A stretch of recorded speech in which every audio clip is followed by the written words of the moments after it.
Street Lab. My name is Roel Klaassen, program maker at Amsterdam, and we started Masters of Amateurs to explore the world beyond professional design and fashion. We're officially the last Fashion Week event, so let's look into the future.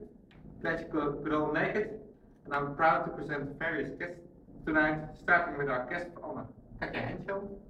Here, the blonde young lady, street fashion blogger and photographer of Glen Canyon, psychologist.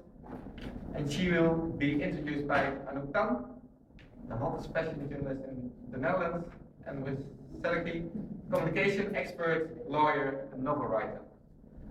Our guests will do short presentations, and Maurice will ask Katja questions in the end, and of course you can all join.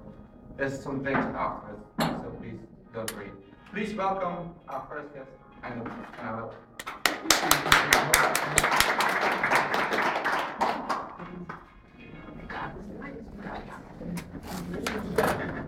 You maybe know me, maybe some of you don't. For the people who don't, I'm Anouk Tan. I'm a fashion editor for the newspaper RC Handelsblad, and I write a weekly column in that paper, and furthermore I do a lot of things on the field of fashion, which I don't want to bore you with all the time, but you will probably, maybe you can check my website and Google it and find out. It's a little of advertisement, what my piece is also about. That's nice.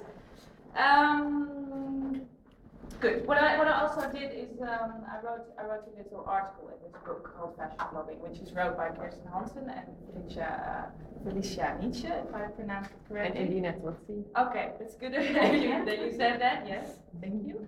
I'd like to thank them. I think this book is very important for the fashion blogging in a whole, because it puts fashion blogging as a field on the map of our media. The way we communicate, we had magazines, we had books, and now we have fashion blogging. And by binding all this content of the fashion bloggers in this book, we have a timeless document about how fashion blogging has evolved during the years, and it is proof that that we should take it seriously. And if you look at the book as well, there's a lot of quality in there, and we should take it seriously as a medium of the way fashion, where fashion media is evolving. So thank you for that. I will give a short review on the book Fashion Blogging. It's divided in 5 parts. For the people who don't know it, I'll advise you to check it out upstairs. It's lying there. It is divided in 5 chapters. The first one is news and views. It's about people who present themselves and who share their views on fashion on the web. Secondly, it's about street style, about people who are dressed in a certain way, and we can all see how they look on the blogs. The third chapter is about personal style diaries. It's about, maybe you know Tavi Jefferson as well. She's a small little girl and she dresses herself every day in a new outfit. She makes a picture of that and we get inspiration from that. So that's one person who gives us fashion inspiration. Then we have the Creatures of the Night, for which I wrote a little introduction. It's about people in the nightlife being very extravagant, and those bloggers have been interviewed in the book as well. And we have a book about the boys. Oh my God, the boys, the gay boys. What would we be without the gay boys? It's one of my very, very lovely favorite chapters in the book. So that's the book. You can all buy it at the American bookstore in Amsterdam, right? Yeah, and upstairs you can. And upstairs you can have a intekenlijst, so that's all good. It's a great book. Good. Their own unique perspective on fashion. They are from different cultures, they are from different countries, they have different backgrounds, and it makes this generation very diverse. You see that fashion is written about on very, very different occasions, and that's something that is very inspiring. There's a person maybe from Shanghai can write about something. People from China, they have a whole different background, so it's a very broad variation of how fashion is seen.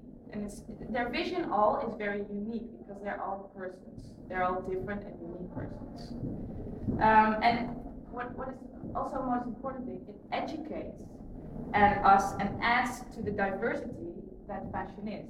That's very important. You can all read this in this book. And when you see the book together and you read all the pages, you say, wow, this whole fashion blogging is, there is a wide variety of people who are in this field of fashion. They have their own unique view on it. Let us not forget, these people who are on the blogs and who write the blogs are not a new phenomenon, of course. The blogging is a new phenomenon, but we had a lot of groups in the 70s, in the 60s, who also were fashion lovers, just like we have today. I say, for example, the New Romantics in London in the 80s, who were seamsters, and they ruled the clubs, and they wore extravagant clothes. They didn't have the internet to express themselves, but they were there.